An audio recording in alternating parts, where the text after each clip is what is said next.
Dan intinya humility itu penting karena tanpa setiap part of body, istilahnya kan organisasi itu seperti tubuh ya, seperti rumah. Kalau ada satu part yang hilang, tentu saja kita tidak bisa berjalan dengan sesuai fungsinya.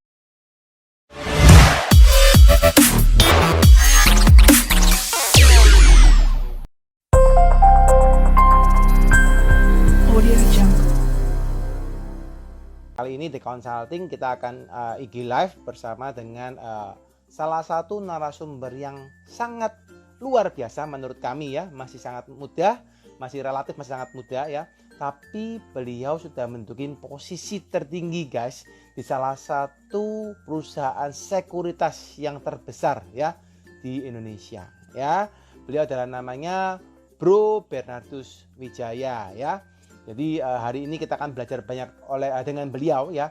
Meskipun topik hari ini kita membawakan dari Bro Bernardus ya selaku dari CEO Sukor Sekuritas ya. Tapi kali ini kita topiknya nggak akan membahas soal keuangan ya. Tapi kita akan membahas lebih ke arah seperti yang di flyer yang sempat Anda lihat, di arah bagaimana membangun tim yang solid versi Bro Bernardus ya. So kali ini kita pasti belajar banyak guys untuk bagaimana bisa membangun ya perusahaan Anda lebih maju lagi ya. Khususnya hari ini kita belajar pasti banyak dengan Bro Bernardus ya. Oke, ini kalau nggak salah Bro Bernard sudah live nih. Saya undang untuk masuk. Nah, biar kita bisa ngobrol-ngobrol lebih lama. Ya, halo. Halo, brother. Ya, apa kabar? Apa kabar? Ya, luar biasa. Gimana, Bro Dedi? Kabar baik, brother. Kabar baik. Yes. Terima kasih sudah diundang di dconsulting.id. Siap. Saya yang thank you, Bro Bernard sudah mampir ke tempat kami ya di dconsulting.id ya, di sela-sela kesibukan nih. Yes. Gimana nih kabar ini lagi di Jakarta atau di tempat lain nih, Bro Bernard? Di Jakarta, aman. Jakarta ya. Asal kita aman puji Tuhan ya. Dengan protokol. Siap. Belum sempat keliling-keliling ke Indonesia atau ke kota-kota lain mungkin? Oh udah, next week saya rencana ke Surabaya hari Rabu. Oh iya? Iya. Kalau nganggur kabar-kabar dong. Bisa lunch bareng mungkin. Ya, kita bisa ketemu ya. Siapa tahu kita bisa ngorek lebih lanjut di sana. Siap Bro Bernard. Siap. Oh, jadi minggu depan ke Surabaya ya. Bener mantap banget. Ini mantap. Saya belum sempat mampir ke Jakarta ini kondisinya. Boleh, nanti kalau mau mampir boleh banget Bro Dedi. Siap.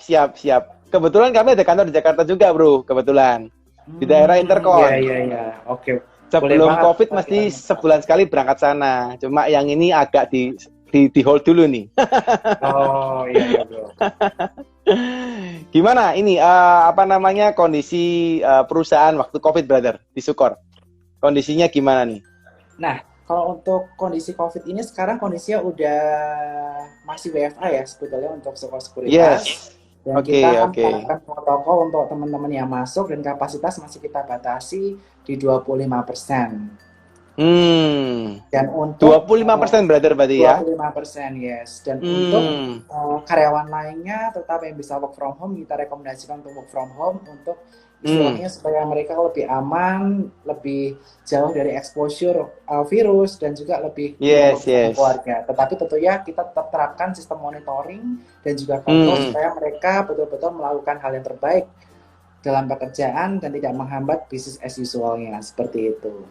Oh, oke. Jadi belum jalan normal ya, brother, di sana ya? Masih membatasin juga ya untuk bekerja ya? Bener banget, Bro. Iya. Gitu kalau misalnya di Sukor gitu berarti teman-teman komputer dibawa dulu ke rumah gitu kali ya? Kalau yang server-server besar tuh? Enggak, kan kita ada laptop kita kasih karyawan, kita kasih akses VPN. Jadi semua karyawan kita bisa akses komputernya yang di kantor, kita sewain laptop sehingga betul mereka masih bisa bekerja sesuai dengan business as usual. Oh, oke. Nice. Ini mau nggak mau ya, brother ya, karena COVID ya. Jadi mesti protokol WFH harus dilakukan ini. Yes, benar banget, Bro. Oke. Ini Bro Bernard ya, ini kan kalau kita biasanya ngundang narasumber ya ke acara IG Live kita ya. biasanya kita ini pengen kulik-kulik nih Bro Bernard ya mengenai kisah latar belakang narasumber ya, kisah suksesnya, terutama jatuh bangunnya gitu kan. Kalau orang lihat kan sekarang suksesnya aja gitu ya. Mungkin Ya, kalau Bro betul. Bernard sekarang wah kelihatan Bro Bernardus Wijaya, CEO Sukor Sekuritas di usia yang masih relatif muda gitu ya. Terus Ya, kelihatannya betul. sekarangnya keren. Nah, tapi belakangnya ini yang belum tahu nih perjalanannya.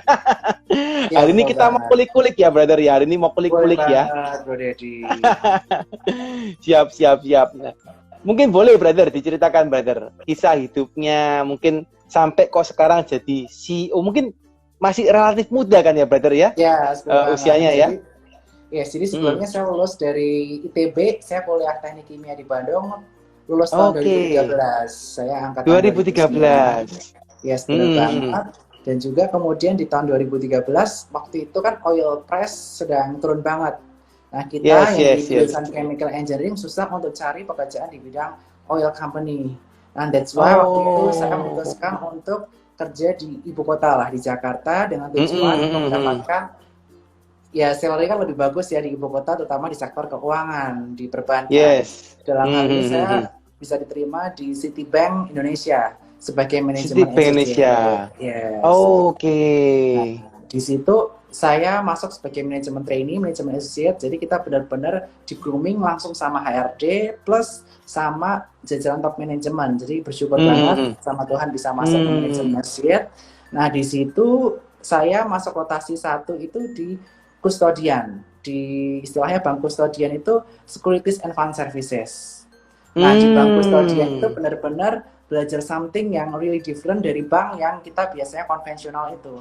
Karena di kita itu yang kita transaksikan itu berupa efek saham, efek bond, dan juga dalam transaksi aktivitas subscription, redemption, reksadana. Padahal waktu itu saya dari kampung, saya dari Jogja kan lahirnya, terus kuliah di ITB, saya nggak punya pengetahuan mengenai reksadana maupun mengetahui mengenai bank kustodian. Jadi itu benar-benar belajar hal yang baru, terutama mengenai corporate banking. Nah, di situ saya dikasih project terkait mengenai enhancement application, di mana pada tahun 2013 waktu itu ada regulatory requirement baru terkait tentang FATCA, karena kan kita Bank Amerika, jadi kita benar-benar harus comply regulasi di sana dan kita melakukan enhancement system. Nah, di situ saya benar-benar ditempa oleh supervisor saya masih ingat Bu Hema, dia benar-benar melatih kedisiplinan saya, melatih detail setiap detail yang saya lakukan, karena betul kerja di perusahaan keuangan itu harus detail. Nah, itu yang saya pelajari di Citibank pertama kali. Dan juga terkait tentang enhancement sistem aplikasi. Karena aplikasi merupakan the future of banking. Digital banking adalah masa depan semuanya. Nah, that's why nanti kalau kita ada cerita di Sukor, saya membangun aplikasi online trading Sukor, yaitu Spot Generation. Nah, kemudian di sini saya juga belajar mengenai IT, karena rotasi kedua saya di project manajemen IT. Kemudian saya juga dikirim untuk training di Hong Kong berkaitan tentang corporate finance selama 1,5 bulan. Kemudian saya juga training berkaitan tentang operation and technology selama 2 minggu di Singapura. Nah, dari training itulah yang membangun saya memiliki mindset yang lebih sharp, lebih tajam untuk melakukan inovasi di bidang perbankan, terutama di Citibank. Dan akhirnya di tahun terakhir di Citibank saya ditempatkan sebagai pre-processing head di divisi TTS Ops, Treasury and Trade Services di Citibank Indonesia. Nah, pada tahun 2016 itu kan booming-boomingnya tuh. Booming-boomingnya sama namanya fintech. Setiap anak muda itu pengen masuk ke startup, ke fintech, dan lain-lain. Nah, pada waktu itu masih anak muda ya, nafsu ya. Kita nafsu pengen ada legacy, pengen ada achievement yang menonjol di antara orang lain. Pada waktu itu pikirnya seperti itu. Nah, akhirnya tahun 2016 saya masuk Sukor Sekuritas, dan di situ saya handle project management IT untuk develop sistem aplikasi online trading. Nah, tetapi semuanya itu nggak berjalan dengan mudah. Awal mulanya itu bangun sistem yang versi pertama itu benar-benar gagal lah, kurang lebih 1,5 tahun, udah kerja capek-capek, testing sana-sini, tapi gagal. Karena kenapa? Karena kita waktu itu testingnya nggak menyeluruh, kemudian kita benar-benar dalam pemilihan vendor kita kurang tepat, dan juga kita kurang gather requirement dari user. Nah, tahun 2017 akhir di semester 2-nya kita cari vendor baru dan kita speed up the process of development system online trading. Dan akhirnya tahun 2018 itu menjadi titik balik di mana kita memiliki aplikasi online trading pertama yang ada di mobile dan ada di Android yang bisa available di Mac dan juga di Windows. Nah, disitulah awal mula saya merasa percaya diri untuk bisa membantu masyarakat luas, terutama melalui online trading system. Dalam hal ini adalah investasi dan trading di pasar saham, seperti itu. Ya. Berarti 2018 Brother masih menjabat di project manager untuk bagian IT development waktu itu ya, Brother ya? Ya, 2018 saya beres sama IT. Nah, di situ kan waktu aplikasi itu gagal, banyak direksi yang step down. Nah, akhirnya waktu aplikasi beres, saya ditunjuk untuk menjadi Head of Business Development di Soko Sekuritas, di mana saya menghandle nggak cuma aplikasi online tradingnya, tapi benar-benar bagaimana kita meng-create campaign, meng-create marketing communication, supaya produk yang kita miliki ini, yakni Spot New Generation, bisa diterima oleh masyarakat luas dan bisa grab new market share yang ada di Indonesia. Nah, di tahun 2018 itu kita mulai melakukan campaign, dan yang paling penting tuh di pasar saham itu namanya training dan edukasi. Dan visi misi saya kan emang suka banget namanya edukasi, karena hidup saya tuh juga diubahkan dengan adanya preacher oleh pendeta saya. Yang saya percaya bahwa preacher itu atau preaching atau khotbah itu bisa mengubah hidup kita. Nah, makanya di 2018 saya memutuskan untuk tiang pancang di sekuritas itu adalah di edukasi. Awal mula saya nge-training orang itu berapa? Cuma 2-3 orang, mentok-mentok 10 promosi di Instagram. Follower Instagram support itu masih 1000 sampai 2000. Bener-bener dikit banget. Nah, oleh karena itu waktu itu kita benar-benar kerja keras dengan tim. Kita benar-benar solid lah. Jadi kita sampai malam, tim business development, tim sales, kita benar-benar jemput bola untuk ada akun opening. Nah, kita sampai yang paling pas. Kira-kira gimana kita ini bisa namanya melakukan kolaborasi hingga kita bisa mendapatkan traction yang luar biasa. Nah, tahun 2018 juga saya berkenalan dengan Ibu Ellen May. Nah, dengan Ibu Ellen May, saya merasa, wah, ternyata seminar saham itu menarik juga ya. Kalau kita bisa luar biasa ya.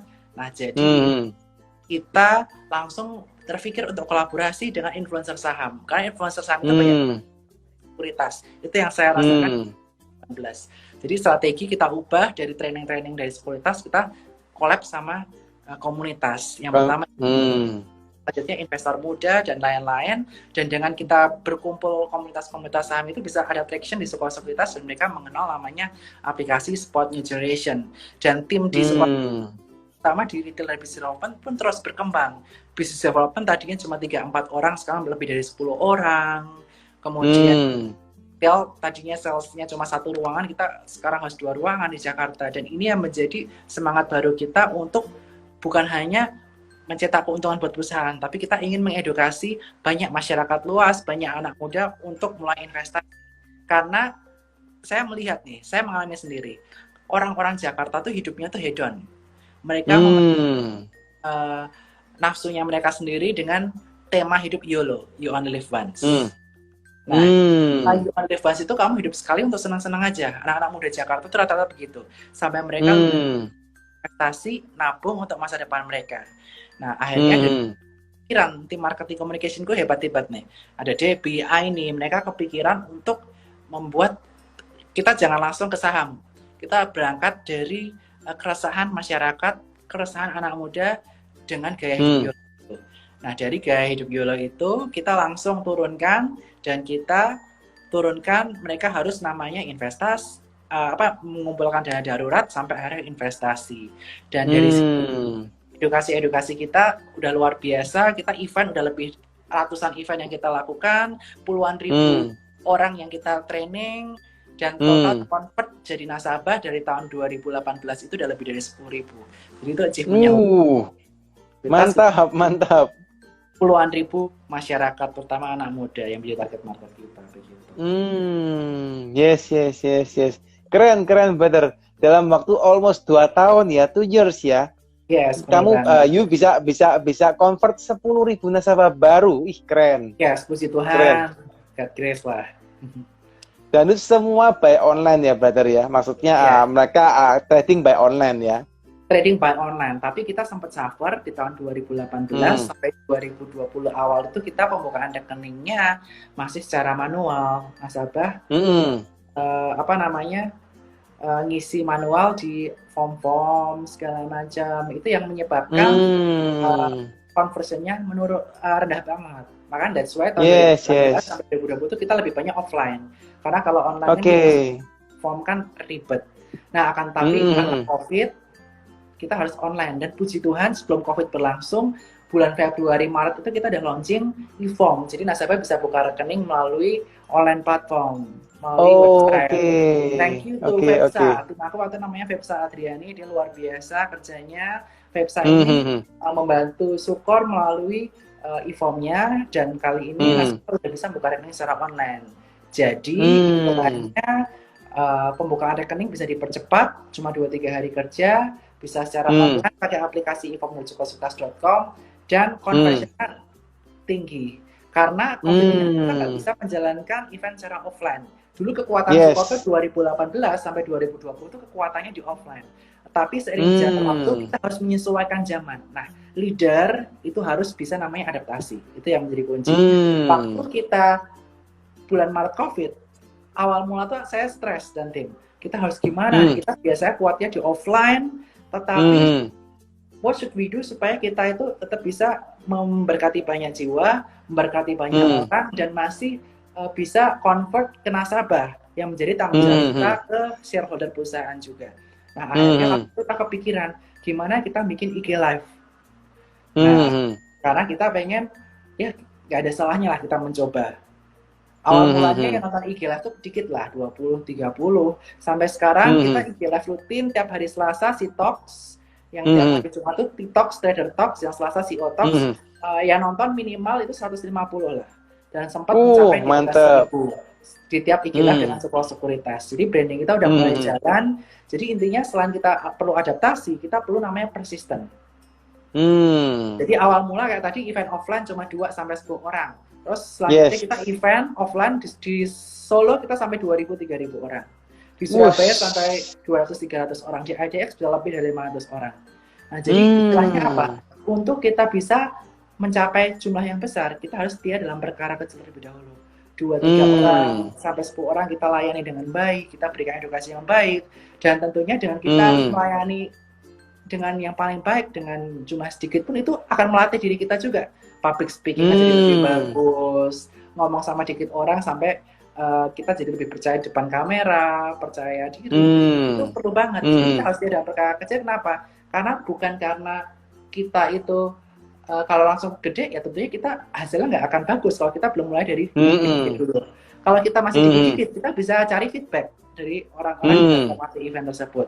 Nah dengan kita event sering-sering, saya udah 200 event lebih, saya udah trainingin lah dari tahun 2018 lah. Jadi makanya saya ngomongnya lancar banget nih. Nah dari 2018 training, dari jumlah 2 sampai ribuan. Itu yang diperlukan namanya persisten dan tidak pantang menyerah. Itu yang perlu diperhatikan oleh seorang leader. Dan tentu saja humility itu penting banget. Kenapa humility? Karena dari kita posisi di bawah sampai atas itu semuanya kan pasti kita nggak bisa berjalan sendiri. Saya butuh tim saya di business development, mereka butuh saya juga untuk ngasih arahan. Tim retail butuh saya untuk dapat database nasabah, saya butuh mereka untuk eksekusi di lapangan.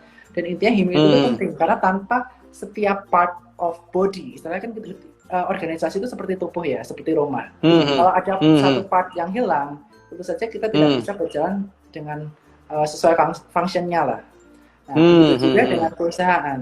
Sebagai leader kita nggak boleh sombong karena tanpa adanya mata kita nggak bisa melihat, tanpa adanya hidup kita nggak bisa bernapas mati. Itu yang paling penting untuk seorang leader dimiliki, humility. Mantap. Ini keren ya guys. Baru kita ngomong sebentar aja dapat insight-nya banyak nih guys ya.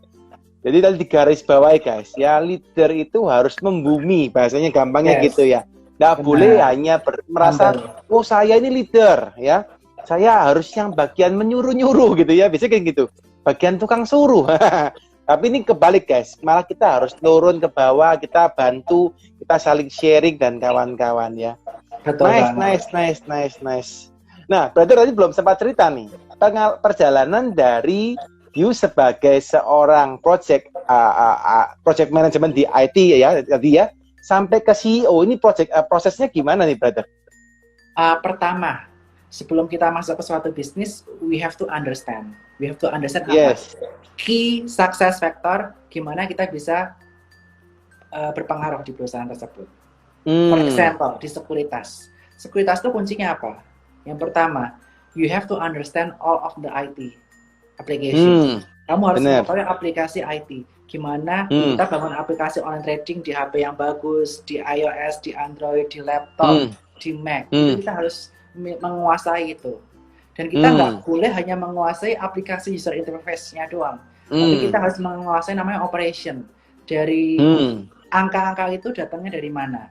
Misalnya data ada dari bursa, yang ini dari bursa, yang ini dari IQ Plus, kemudian data portofolio nembak dari back office, mappingnya gimana, kemudian selesai transaksi harus adanya proses pre-matching terus keluarin visi dan lain-lain. Itu kita harus memahami kisah kesehatan, kita harus memahami IT dan memahami operation. Itu yang paling penting di kualitas yang pertama.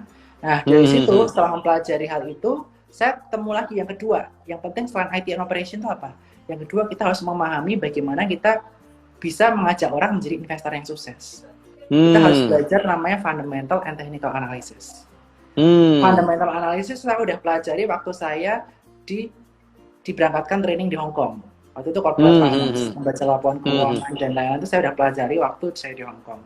Tetapi untuk technical analysis saya harus pelajari juga. Kenapa? Karena masyarakat Indonesia rata-rata pengen menjadi trader, bukan menjadi investor. Benar. Di tahun 2017, 2018 saya belajar namanya technical analysis juga dengan suhunya langsung. Suhu saya itu Ibu Ellen May. Saya terima kasih banget sama Ibu Ellen May. Jadi saya punya fundamental yang kuat dan punya technical yang kuat juga karena adanya Ibu Ellen May. Nah dari situ saya semakin praktekkan ilmu-ilmu saya dan saya trading sendiri dan saya udah berani ngajar. Kenapa? Karena sudah mendapatkan profit. Nah, itu kunci sukses kedua di sekuritas ya. Ngerti fundamental dan technical analysis. Dan yang ketiga, kamu harus bisa adaptasi dengan zaman. Dulu jualan saham face to face ketemu orang ajak WA dari orang-orang sekitar kita. Tetapi sekarang kita harus bisa memanfaatkan sosial media, membangun personal branding. Bagaimana kita kolaborasi dengan partner-partner tanpa kita harus egois, kita win-win solution. Dan juga bagaimana kita bisa berhubungan dengan party di regulasi. Nah, itu penting banget, kolaborasi. Nah, setelah kolaborasi, ya paling penting yang keempat adalah leadership. Leadership itu bagaimana kita bisa mengambil decision. Mungkin kalau staff biasa, mungkin kita ngasih solusi, tapi kita nggak berani make decision yang clear. Nah, seorang leader itu harus berani mengambil decision yang kadang nggak populer juga. Nah, 4 hal itu yang menurut saya kunci sukses di sekuritas. Teman-teman pasti punya bisnis masing-masing juga, kayak bisnis online shop dan lain-lain. Kisah sukses orang itu beda-beda. Nah, yang pertama, kalau teman-teman pengen sukses di bidangnya, pelajari kisah sukses factor di bidang teman-teman, kemudian kuatkan di area itu, dan setelah kamu kuat di area itu, kamu bisa maju. Itu yang paling penting. Dan yang terakhir, jangan lupa keep humble dan tetap takut akan Tuhan lah, istilah seperti itu. Yes, nice. Ya, mantap ya Bro Penat ya. Jadi lo maksudnya ngelakuin hal itu, berarti lakuin hal itu, ya 4 hal tadi, ya 5 hal tambah humble ya, dan takut akan Tuhan.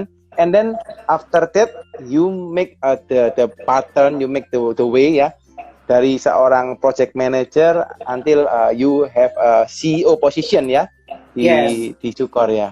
Keren. Karena awalnya tahun 2018 itu user kita masih dikit banget. Kita waktu itu ranking di pasar reguler masih 45. Trading value paling sehari 50-60 miliar. Nah sekarang tahun 2019 sudah mulai beranjak ke ranking 38. Udah ranking trading value harian itu tools programnya untuk trading ya, online tradingnya ya Peter ya? Trading value di Sukor. Nah sekarang trading value-nya di Sukor, trading value perputaran nasabah udah sampai 150 miliar seharinya.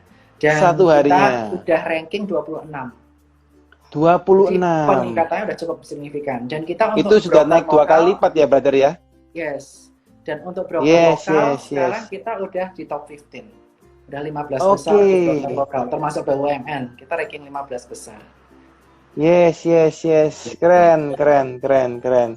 Ya, aku ingat dulu waktu pertama kali mau daftar Sukor memang agak susah ya. Tahun berapa saya agak lupa tuh. Yes, harus pakai Daftarnya harus form. datang, form Yes. datang.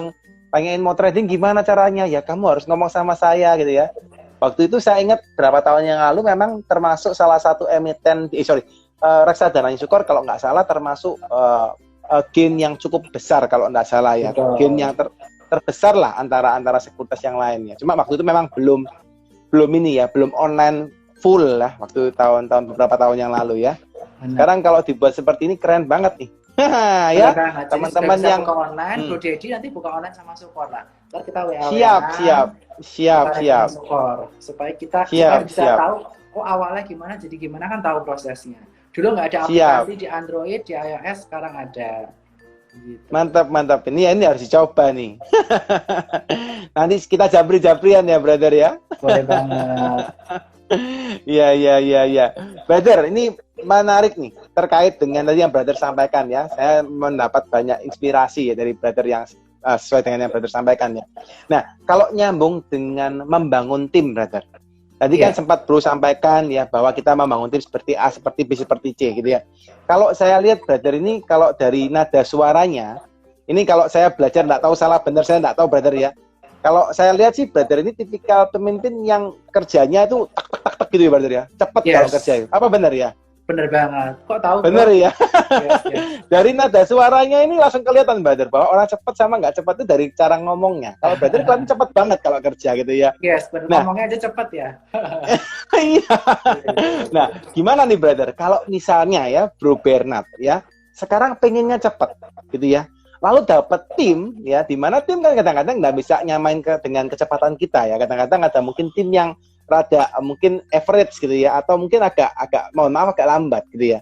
Bro Bernard menyikapi tim seperti ini seperti apa, brother? Nah, gini. Yang pertama yang paling penting kita lakukan sebagai seorang leader adalah we have to share our vision. Kita harus cerita itu di mana. Visi kita mau kayak apa itu harus kita ceritain terus ke tim kita. Kenapa? Kalau kita nggak jual atau kita nggak cerita mimpi kita tentang perusahaan ini, mimpi kita, kita dan untuk mereka nggak akan bergerak dengan lebih semangat dan dengan hati. Nah, kata kunci itu dengan hati. Nah, apabila kita share vision kita, udah share pipeline yang akan ada, project pipeline-nya dan timeline-nya, tentunya kita akan jadi paham, oh urgency ini tuh untuk ini untuk ini. Nah, itu tuh paham. Jadi pertama we have to tell the urgency, we have to tell our vision, supaya mereka itu, oh, aku tuh berguna loh di perusahaan ini. Kalau aku nggak melakukan perusahaan aku nggak bisa begini loh. Terus ntar kalau aku perusahaannya udah gede aku bisa begini loh. We have to tell everything. Kita harus cerita semuanya. Nah setelah itu pasti mereka akan secara nggak sadar mereka akan semangat bekerja. Dan sebagai seorang poin yang kedua, we lead by example yang paling penting. Kita jangan cuma tapi kita tunjukkan bahwa kita punya hati untuk bekerja ini. Kita benar-benar kita pengen perusahaan ini besar. Kalau kita sendiri punya hati untuk ngerjain, kita punya hati untuk membesarkan perusahaan, tentunya mereka, tim kita akan melihat, oh bos aku aja kerja begini, supervisor aja begini, masa aku enggak sih? Masa aku pengen mensupport supervisorku, intinya apa gitu. Dan yang ketiga sih, kata di paling penting, selain kita lead by example, itu adalah humility juga. Kita mau ngobrol, dan kita mau harusnya ngecengnya seperti apa. Dan dengan itu mereka akan sadar, oh ternyata begini toh. Oh gitu. Nah, dengan 3 hal itu kita bisa memimpin dengan lebih baik. Dan yang paling penting, sebelum kamu jadi leader juga, supaya mereka respect kamu, you have to understand everything. Kalau kamu sebagai seorang leader nggak punya kemampuan technical skill, hard skill yang bisa bikin mereka respect kamu, ini akan susah. Karena di sekuritas itu saya pakai technical kan industrinya. Kalau saya proses IT, operation, proses pemilihan saham, stock picking secara fundamental, technical, kemudian nggak punya kemampuan marketing, public speaking yang bagus, tentunya mereka nggak akan bisa. Nah, karena saya udah punya technical skill, mereka menjadi respect saya juga. Nah, that's why selain 3 hal tadi, we have to have like the technical skill yang tadi. Hard skill is very important juga. Hmm. Ya, ya, ya, ya, ya. Terus habis lu lakuin itu, mereka akan maksudnya berusaha untuk reach your speed ya, brother ya? Bener Atau gimana, banget. brother? Mereka Oh, reach, oke. ya awal-awal mereka pasti slow, tapi lama-lama ini tolong cepet dong karena kebutuhannya untuk ini dong karena ini kita butuh urgent gini-gini. Lama-lama mereka bisa mengikuti speed kita. Dan terbukti sekarang konten Instagram Oh. sekuritas sering banget, kita sering banget ada IG live, mereka semangat untuk cari Hmm. tamu, cari konten, terus Hmm. jumlah penambahan nasabah kita juga luar biasa, sebulan minimal Hmm. 500, dan Hmm. itu Hmm. yang menjadi blessing lah buat kita. Jadi semuanya itu nggak bisa Hmm. kalau cuma one man show, kita harus bekerja secara bersama-sama. Seperti namanya tubuh Hmm. tadi. Mungkin saya menjadi Yes, kepala, yes. tapi mereka ada menjadi tangan, menjadi jantung, menjadi kaki dan lain sebagainya begitu. Ya, ya, ya, ya, ya, ya. Keren, keren, keren ya. Ini memang nggak gampang ya, brother ya. Kalau boleh tahu nih, brother. You sekarang memimpin berapa ratus orang, brother? Atau berapa, nggak tahu, mungkin di Sikor berapa ratus orang tuh yang dipimpin Di oleh support brother? kita ada 130 orang. 130 orang ya. Dan Yes. itu apa, milenial semua kah? Atau Oh ada yang... enggak. Jadi ada yang usianya udah hampir pensiun, sampai Oke, 50 ada gitu. oke, oke, Jadi oke, bervariasi oke. lah. Dari 23, 24 sampai 55 usia yang saya Oke. pimpin. Mostly rata-rata banyak yang usia berapa, brother, kalau di Sukor? Kalau di Sukor kita 60-70% sampai umur 40 tahun lah. Di bawah Oh, 40 tahun 40 tahun. 60% Hmm. sampai 70%. Yes, yes, yes. Jadi malah yang di atas 40 tahun 60% ya, brother ya? Yes, yang di atas 40 tahun itu Yes. kurang lebih 30-40%. Oh, yang di 40 tahun malah 30-40%. Yang di Yes, bawahnya malah 60-70%. yes, bener banget. Yes, yes, yes, yes. Nah, brother, ini menarik nih. Saya pengen tahu. Kalau zaman dulu ya, nggak tahu zaman sekarang. Mungkin kan kita sama-sama milenial ya. Kalau Ya, setahu saya, dulu kalau usia-usia muda seperti kita ini menjadi CEO sebuah perusahaan, di mana perusahaan ini sudah berjalan, gitu ya. Lalu banyak tim-tim yang lebih tua, itu biasanya lebih susah untuk masuk dan betul. memimpin mereka. Ya, Itu pengalaman nggak, brother? Gimana pengalamannya tuh? ya. Kalau dari Bro Bernard nih. Yes, pengalamannya tentu ada. Penolakan itu pasti Hmm. ada karena mereka mungkin masih menganggap kita terlalu muda, terlalu kecil, belum experience dan lain sebagainya. Tetapi sekali lagi seperti saya sampaikan tadi, we have to prove, we have to show kalau kita bisa. Kita punya knowledge yang walaupun masih muda setara atau bahkan di atas mereka, sehingga they will respect. Yes. Nah, selain kita perlu belajar, mau belajar lebih supaya ilmu kita catch up sama mereka, yang kedua kita butuh humility supaya kita bisa sharing sama mereka juga, ngobrol sama mereka. Kemudian communication skill itu juga penting banget. Kita tunjukin kalau kita bisa berkomunikasi dengan baik, nggak membeda-bedakan. Dan kita juga harus menunjukkan bahwa we need them juga. Kita tuh maju karena mereka juga. Kalau nggak ada mereka tentunya kita nggak akan bisa maju di perusahaan ini. Seperti itu. Penolakan sih pasti ada. Yang penting kita harus proof bahwa kita punya technical skill yang walaupun kita experience-nya kurang, tapi kita punya lah. Dan bisa menunjukkan resultnya. Itu paling penting. Ada resultnya supaya nggak ada gejolak waktu misalnya kita step up seperti itu. Yes, yes, yes, yes. Nah, Bro Bernard, kalau tadi lah Bro cerita ya, maksudnya Bro juga ngerti technical skill, ngerti marketing skill gitu ya, leadership skill ya. Maybe mungkin all about company you must know gitu ya. Yes. But apa sih skill yang paling menonjol di Bro as a CEO? Karena kan saya yakin dan percaya setiap orang itu pasti punya keunikan, gitu ya. Like Bro Bernard pasti juga punya keunikan. Apa sih Bro mungkin yang menurut Bro paling powerful di dirinya Bro Bernard ini apa nih? Yang paling powerful menurut saya adalah servant heart. Servant heart. Oke, nice. Servant heart. Jadi istilahnya walaupun saya seorang leader, saya ingin menjadi leader yang berbeda dengan yang lain. Saya ingin menjadi leader yang selalu berada bareng mereka. Mereka butuh saya selalu ada buat mereka. Mereka ada kesulitan, saya selalu ada untuk mereka. Dan kita berjuang bersama-sama. Jadi leader yang memiliki hati sebagai seorang pelayan juga. Karena kita kan sebagai leader kan tanggung jawab kita besar. Kita membawa perusahaan. Perusahaan ini ada 100 misalnya 30 orang dan masing-masing orang punya 2-3 orang yang dia tanggung. Jadi saya menanggung 500 orang untuk bisa hidup. Kalau perusahaan ini nggak berjalan dengan baik, misalnya kenapa-napa, ya 500 orang ini kehidupannya terganggu. Nah itu yang saya pikirkan. Saya ingin istilahnya kita berjuang bersama-sama. They know bahwa mereka itu important di bidang mereka masing-masing untuk kita 500 orang ini bisa hidup dengan layak. Dan juga tidak hanya kita hidup dengan layak dengan keluarga kita, tapi kita juga bisa mendekati banyak orang sekitar kita melalui event edukasi dan lain-lain seperti itu. Dan di saat ini pun kalau ada orang DM Instagram saya tanya-tanya soal technical, tanya-tanya buka rekening, saya masih jawab. Karena key point di zaman sekarang itu kita sebagai leader harus punya servant heart. Kalau enggak, kita nggak bisa bergerak secara cepat dan memiliki hati yang sama. Karena menurut saya untuk kita bisa bekerja secara cepat, kita harus punya satu hati. Itu yang saya sangat penting. Yes. Server heart gitu ya, brother ya. Keren. Ini di usianya lo nggak banyak juga lo orang yang mikirin sampai ke sono ya. Ya. Kalau pengalaman gua sih, maksudnya kalau gua lihat teman-teman yang seusia kita lah ya, itu nggak banyak orang yang sudah mikir sampai ke sono. Lu belajar dari mana sih, brother? Ya? Lu belajar dari mana sih? Dari keren banget nih. Mentor saya, Pastor Philip. Nah, saya dengar khotbahnya itu benar-benar Philip Mantova. Philip Mantova. Oke. Jadi banyak revelation lah. Jadi kan kita tentunya punya role model lah ya di dunia ini.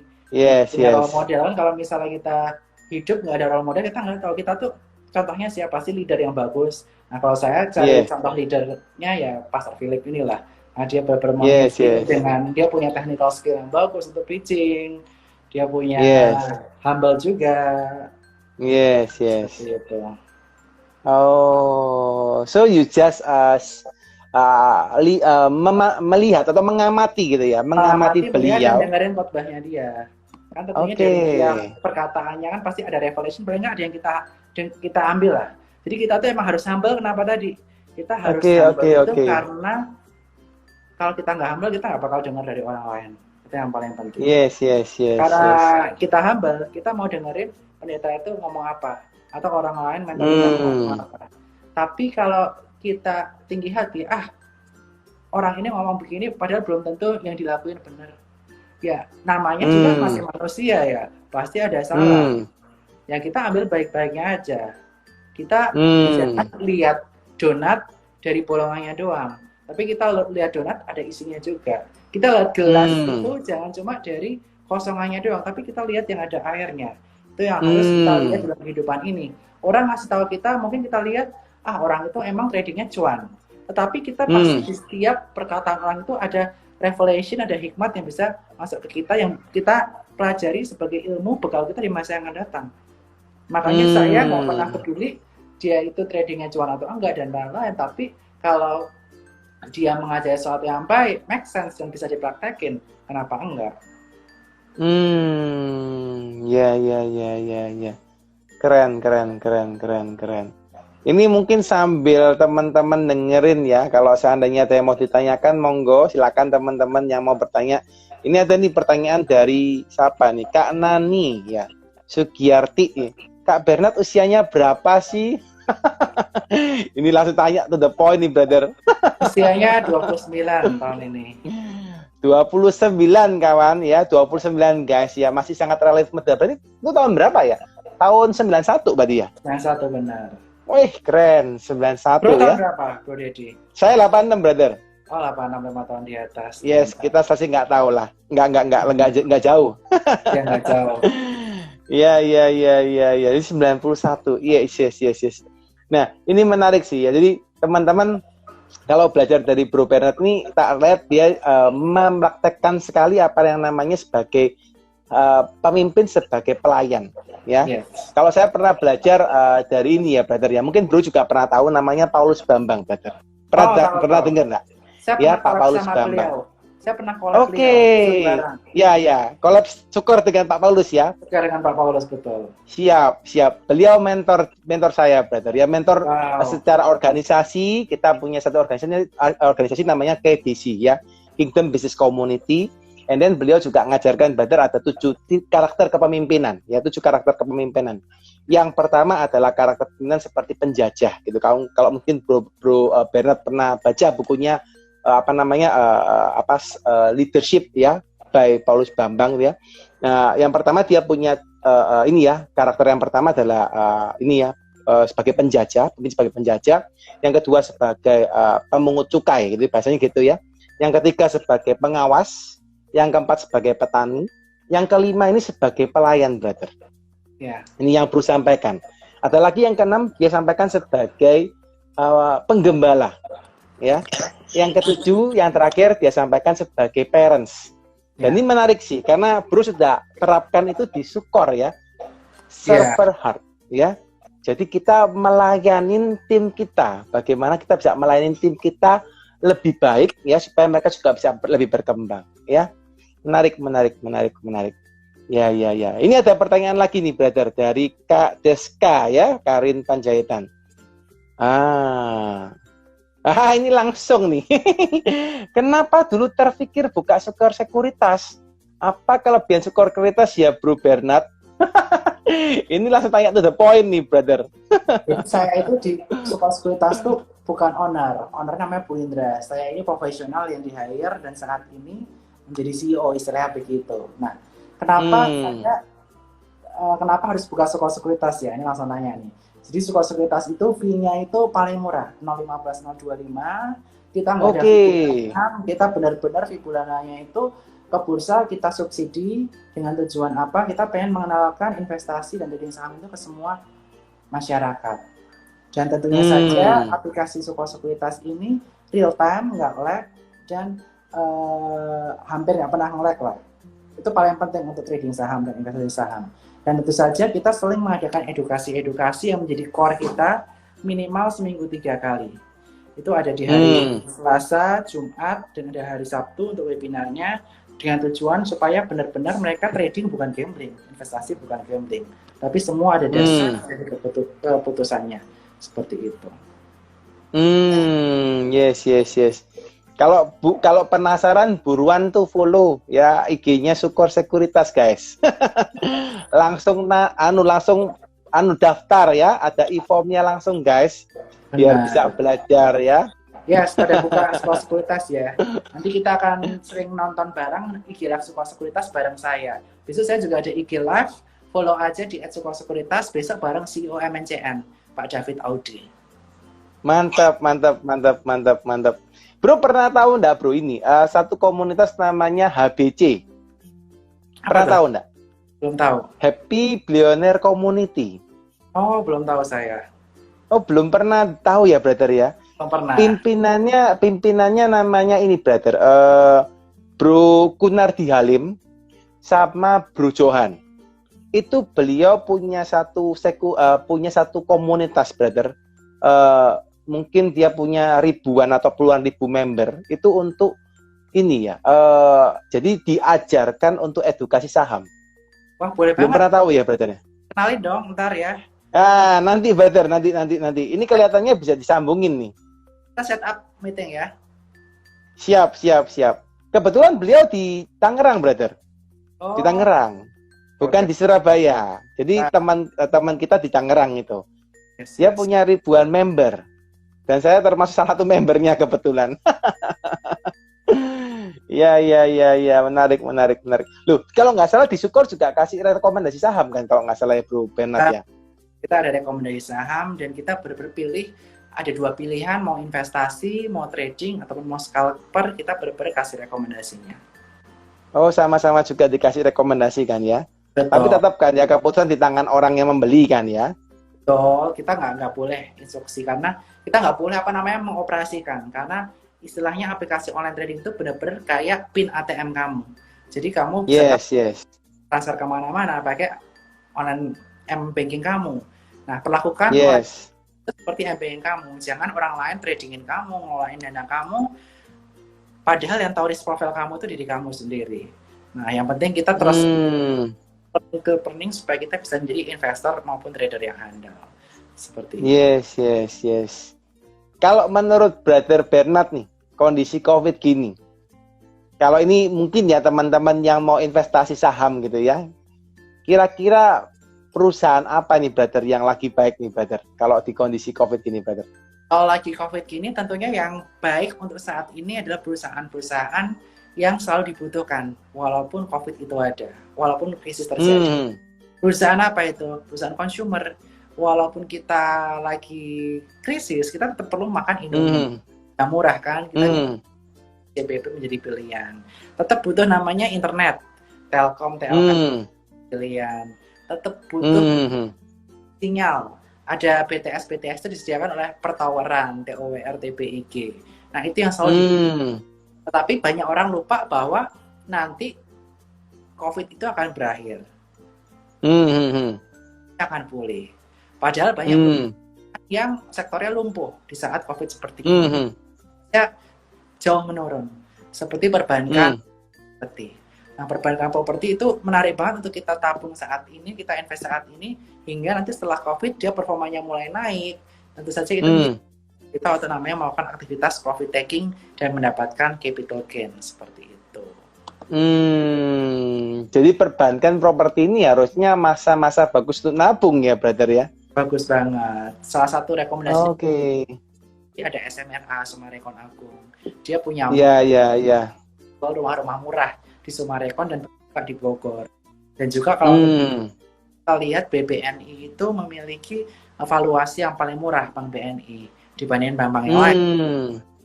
Saya sama BCA, BRI juga nggak masalah. Karena returnnya juga BBNI itu termasuk salah satu bank yang valuasinya cukup murah ya, Brother Badi ya? Yes, benar. Oh, oke. Jadi teman-teman kalau mau nabung saham nih bisa ke properti atau ke bank ya, karena kondisinya lagi bagus nih. Oke, Bro, kalau melihat situasi COVID seperti ini, Bro, sebagai praktisi ya, sebagai pelaksana di sebuah perusahaan sekuritas termasuk yang terbesar di Indonesia ya. Kalau lu lihat kondisi COVID ini, apa sih kira-kira yang bisa dilakukan ya oleh teman-teman kita ya, yang lagi ngadepin mungkin kalau usahanya mereka turun atau mungkin mereka lagi suffer di kondisi usahanya. Apa sih Bro kira-kira yang saran-saran yang bisa lo kasih ke mereka supaya mereka bisa survive di masa seperti ini, Brother?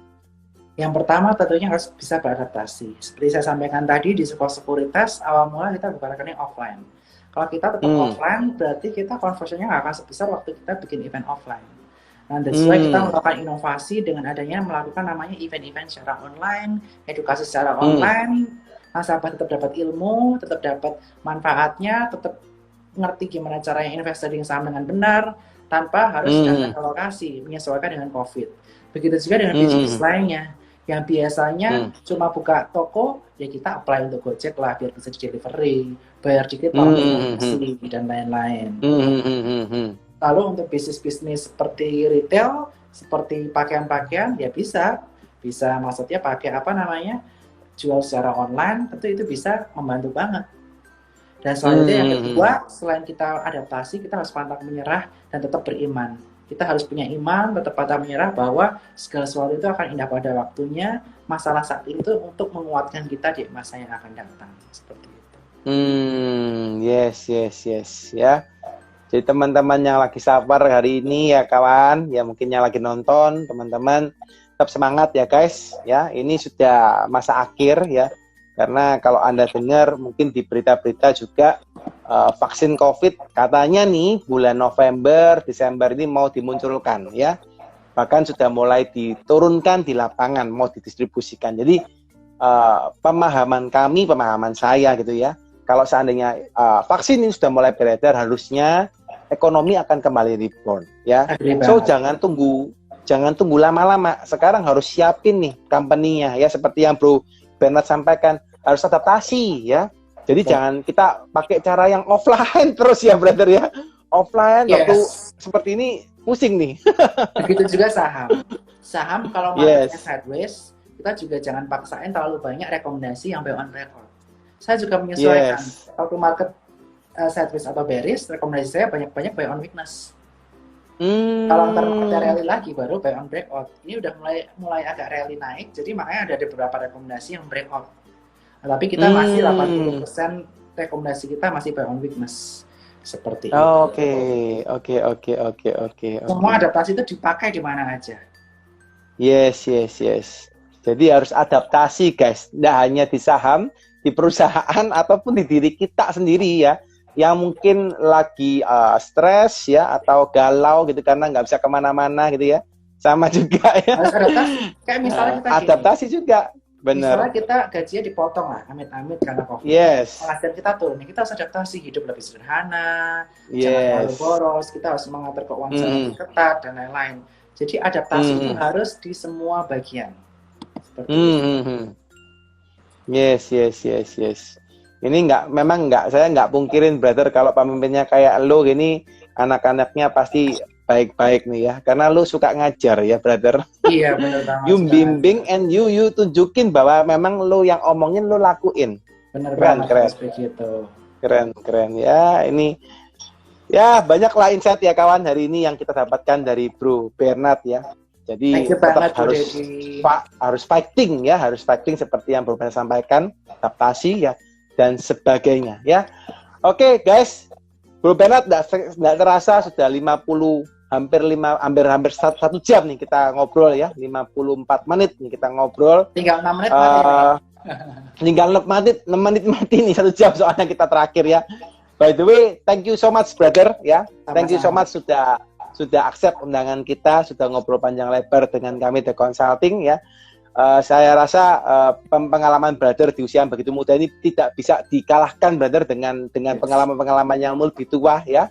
Jadi teman-teman, kita tidak perlu takut meskipun muda ya, seperti yang Bro Bernard, tapi tetap harus bisa luar biasa. Jadi jangan merasa dirinya muda tapi merasa saya kok kalah tua, enggak juga gitu ya. Pembuktian dari Bro Bernard masih usia 29 tahun guys, sudah menjadi CEO di salah satu perusahaan nasional guys. Jadi nggak main-main ya.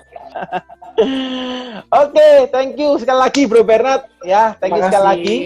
Nanti kita ketemu kapan-kapan kalau Bro ke Surabaya atau saya ke Jakarta, kita kontak-kontakan ya. Oke, makasih ya. Oke, thank you Bro Bernard, thank you. Yo, bye-bye.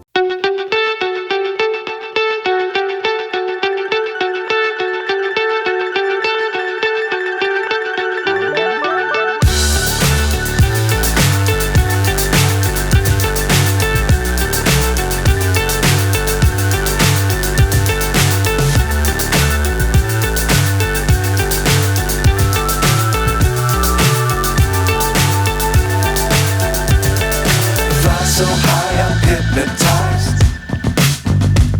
What's up is down, what's left is right. Chasing stars and